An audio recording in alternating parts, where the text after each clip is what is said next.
Guess करके कुछ बोलते हो। मुझे जो आगे बोलना है कि आपसे बोला तो मुझे लगता है कि थोड़ा ट्रैक सही जा रहा है मेरा।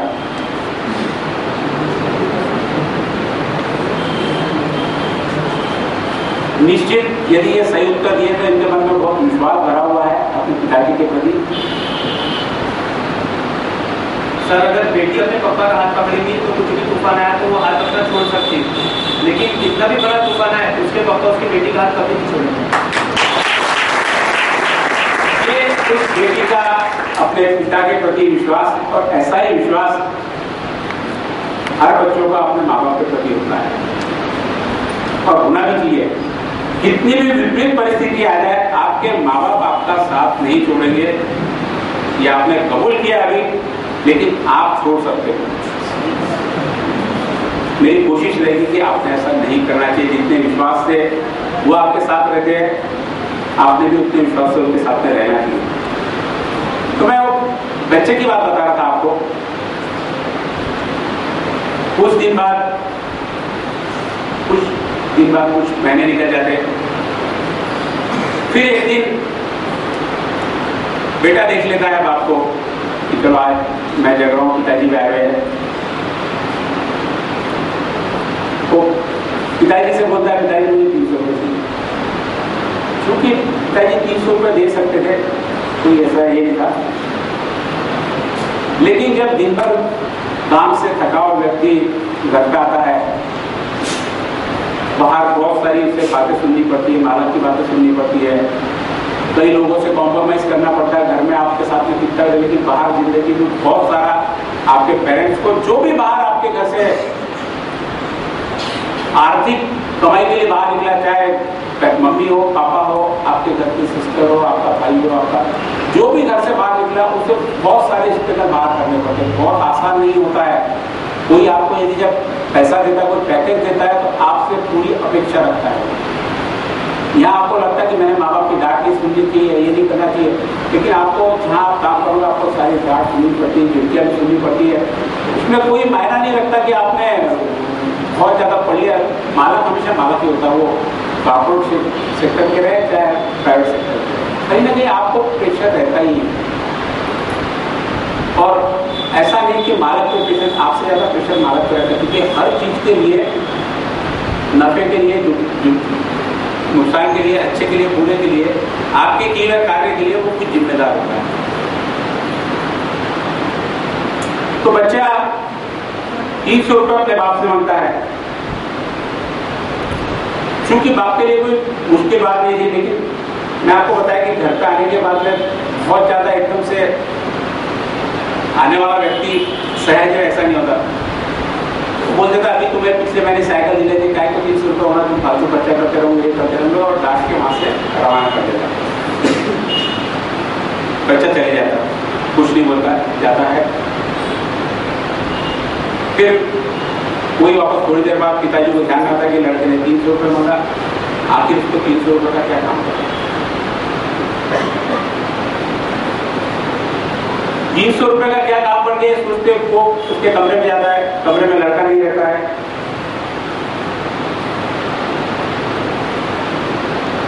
वो देखता है इधर उधर, टके के नीचे उसको कुछ 5 रुपये 10 रुपये के नोट मिलते हैं। उससे से वो आलगोल हो जाता है, इसके पास ऑलरेडी इतने पैसे, इससे पैसा कहाँ से लाया, क्या चोरी करना सीख गया है। क्योंकि क्या होता है, पिता जब घर में नहीं रहता है तो बच्चे क्या आचरण करते, क्या नहीं। मैं जो ये बात बता रहा हूँ आपको, जो एक गैप बनते जा रही है पेरेंट्स में और बच्चों में, क्यों पेरेंट्स, बच्चे आगे जाके पेरेंट्स को लाइक नहीं करते, क्यों दूर जाने पर सहजता से राजी हो जाते, क्यों हॉस्टल में जाने के लिए सहजता से राजी हो जाते। कहीं तो भी एक गैप पड़ती है, वो गैप भी कुछ मजबूरी की गैप है, जानबूझ के क्रिएट की भी नहीं है। तो देखता है कि सारे के सारे इसके पास पैसे पड़े हैं, ये नहीं हो, जोर से चिल्लाता, वहां से आवाज देता लड़के को। लड़का घबरा हुआ सा सामने आता, बाप उसको बोलता है ये 200 रुपये कहाँ से लाया, क्या तुमने चोरी की, किसी से उधार लिए, किसी से, कहाँ से आया पैसे। और जब तेरे पास इतने पैसे थे तो तेरे को 300 रुपये क्यों दिए। तो लड़का बोलता पापा मेरे पास 200 रुपये जमा हुए थे, मैंने ये जो आप मुझे पॉकेट मनी देते हैं उसमें से बचा के रखे, 300 रुपये मुझे और चाहिए थे ताकि मैं 500 रुपये आपको दे दूं और आप 1 घंटा पहले घर पे आए ताकि मैं आपके साथ में रात का खाना खा सकूं। ये बच्चे की मंशा नहीं, क्योंकि बच्चे माँ बाप से जनरली पिता से बहुत कम मिल पाते हैं, तो उस बच्चे की नीयत बाप से सिर्फ 1 घंटा मिलने की, और यही दुनिया हमें कई बार बच्चों के मन में ऐसा भाव पैदा कर देती है कि मेरे माँ बाप मुझसे प्यार नहीं करते, मेरे माँ बाप मुझे ध्यान नहीं देते, उनकी भी मजबूरी होती है। तो उनको समझना आपको और उनके समय से अपना समय निकालना, क्योंकि मुझे नहीं लगता कि जॉब, कैरियर या आपको स्टेब्लिश होना ये कोई चुनौती नहीं है। हर आदमी जितनी आवश्यकता है वो कहीं ना कहीं से उसकी पूरी हो जाती है। नहीं आप पूरी करोगे तो आपके भाई आपकी पूरी कर देंगे, आपके माँ बाप आपकी पूरी कर देंगे, लेकिन जो रिश्ते हमारे दूर होते जा रहे हैं हमसे, अभी हम लोग परिवार से दूर होते जा रहे हैं, दोस्तों से दूर होते जा रहे हैं। मैं बताया था कॉलेज में आने का उद्देश्य सबसे पहले पूछा था कि गैदरिंग हो, सबसे मिलना जुलना हो जाए, उसके विचारों का आदान प्रदान हो, एक दूसरे से मिले, रिश्ते कैसे निभाए जाते हैं, कैसे 4 लोगों के बीच में बैठ के बोला जाता है, कैसे समझा जाता है। कई बार हम एग्रेसिव होते हैं तो कैसे हमारे दोस्त लोग आके समझाते थे, हमारे पेरेंट्स आके समझाते थे। इन सारी चीजों पे कहीं ना कहीं आपको एक प्रॉपर कुछ अनुभव हो सकता है, गुस्से का आपके पास हो, आपके पास कुछ जोक्स हो, कई आपके ग्रुप में होंगे, कोई जोक्स बोल के हंसाते होंगे, कुछ ऐसा होगा से हमेशा गुस्सा ही करते होंगे। सब प्रकार के लोग रहते हैं दोस्तों में, दोस्तों की आवश्यकता बहुत होती है। दोस्त बनाने के लिए इन सारी इंस्टीट्यूशंस का फर्क ये स्थापना की गई है, और साथ में इसके आपको रास्ता दिया गया है कि आप पढ़ाई करो। पढ़ाई तो घर पे बैठ के भी होती है ना, बहुत लोग कर ही रहे हैं। 11th 12th तो जनरली 90% लोग ट्यूशन जाकर पढ़ते हैं मात्र एडमिशन के लिए। मुझे ये भी समझ में नहीं आता कि आपको जब ट्यूशन से पढ़ना है तो मुझे बीआरडी में एडमिशन चाहिए, मुझे शिवाजी में एडमिशन चाहिए, मुझे विद्याभारती में एडमिशन चाहिए, इसका दबाव पेरेंट्स पे क्यों?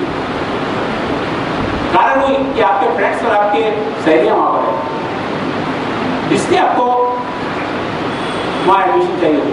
तो एडमिशन लेते टाइम ठीक है, आपको भी एमसीए करना है, आपको किसी को एमबीए करना है, किसी को एमकॉम करना है, लेकिन साथ में हमारी परिस्थिति, हमारा घर, हमारे पेरेंट्स, हमारा आसपास का वातावरण, ये आपको क्या सहयोग देता है इसमें, ये आपके साथ में कितना इन्वॉल्व होता है, ये सब चीजों को देखते हुए आप अपना कैरियर चुनिए। कैरियर चुनना आपको जो बिना कैरियर के आपका अस्तित्व नहीं बनता। पहचान आपकी आपके कैरियर से, आपके कुछ करने कैरियर में भी पढ़ाई जाके जॉब भी हो सकता है, व्यवसाय भी हो सकता है, राजनीति भी हो सकता है। और हम जहाँ रहते का, अभी यहाँ से मेरा मतलब अपने शहर से न कि भारत से, जहाँ हम रहते शहर के साथ में वापस मेरा मतलब उस मोहल्ले से भी है जिस मोहल्ले में आप रहते हो। यहाँ पे रहने से मतलब मेरा उस घर से भी है आप जिस घर में रहते हो। घर है, मोहल्ला है, शहर है, प्रदेश है, राष्ट्र है, ये एक इसके बढ़ते चल रहा है। जिस घर में रहते हो उस घर के प्रति आपकी जिम्मेदारी है। जिम्मेदारी ये है कि आपके ऊपर जो जिम्मेदारी डाली हुई है आप उसे ईमानदारी से निभाएं, ईमानदारी से पढ़ें, और इसके अलावा अदर एक्टिविटीज में आपने जरूर इन्वॉल्व, क्योंकि जिंदगी में पढ़ाई आपको कैरियर दे सकती है लेकिन अनुभव नहीं दे सकती है। अनुभव आपको अदर एक्टिविटी में इन्वॉल्व होकर ही मिलेगा। जहाँ कॉलेज में मैं देख रहा हूँ जहाँ इतनी कॉलेज की स्ट्रेंथ है, यानी निश्चित ही यहाँ पे कॉलेज में स्टूडेंट्स आते हैं, रहते हैं, और अनुभव इनसे ही मिलता। कोई अनुभव सीखने के लिए आपको जाना नहीं, अनुभव के लिए क्लासेस नहीं होती है। कहीं ऐसा कॉलेज पर मुझे नहीं लगता कि जहाँ अनुभव बेचे जाते हो या पढ़ाए जाते हो, शेयर किए जाते हो। आपको अनुभव अपनी जिंदगी के खुद ही लेना है। और रही चुनौती की बात, तो जिंदगी खुद एक बहुत बड़ी चुनौती आपके सामने है, और इसमें संघर्ष अंतहीन है, इसमें संघर्ष का कहीं अंत नहीं होगा। एक चुनौती आपने पूरी कर ली तो दूसरी चुनौती इमीडिएट आपके सामने है। तो ताकत बनानी आपको चुनौतियों का सामना करने की, न कि चुनौतियों से भागने की। जब तक आप चुनौतियों का सामना करना नहीं सीखोगे, उससे लड़ना नहीं सीखोगे, तो उसको हासिल नहीं कर सकते। और ये सारी चीजें आपको अनुभव लेकर ही आएगी। पढ़ाई में कहीं आपको सामने कोई चीज आ गई अचानक में, कई बार होता है कि हम एक कार्य कर रहे होते हैं कि हमको एक प्रॉपर समझाया जाए कार्य, बीच में कुछ स्ट्रगल आ जाता है, तो आपको वहां पे अपने विवेक से, अपने अनुभव से आपको बताना पड़ेगा। चूंकि IQ पढ़ के हासिल कर लिया जाता है, आप याद कर लो, रट लो,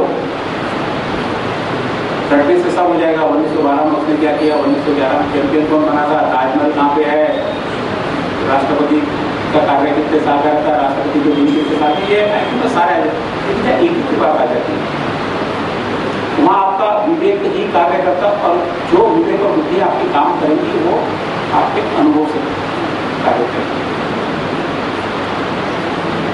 तो आपको जिंदगी में अनुभव हासिल करने के लिए आपको वापस में आ रहा हूं कि रिश्तों को निभाना है। रिश्ते, मैं ये नहीं बोल रहा कि पेरेंट्स के, माँ बाप के रिश्ते ही रिश्ते होते हैं।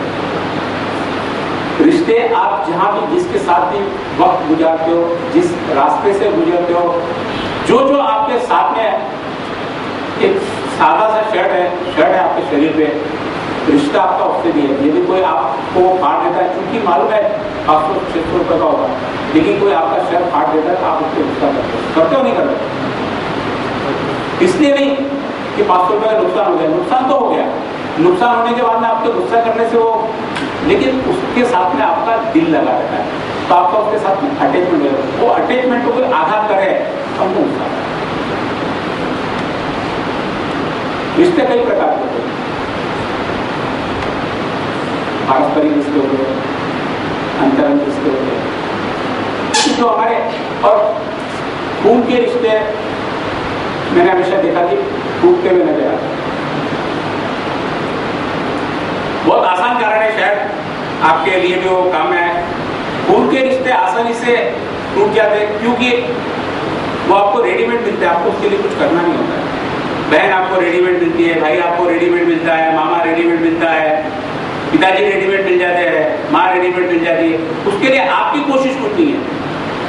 लेकिन जो रिश्ते बाहर आपके बना देते हैं, दोस्ती का रिश्ता इतने आसानी से नहीं टूटता क्योंकि वो आपकी मेहनत से बनाया हुआ है।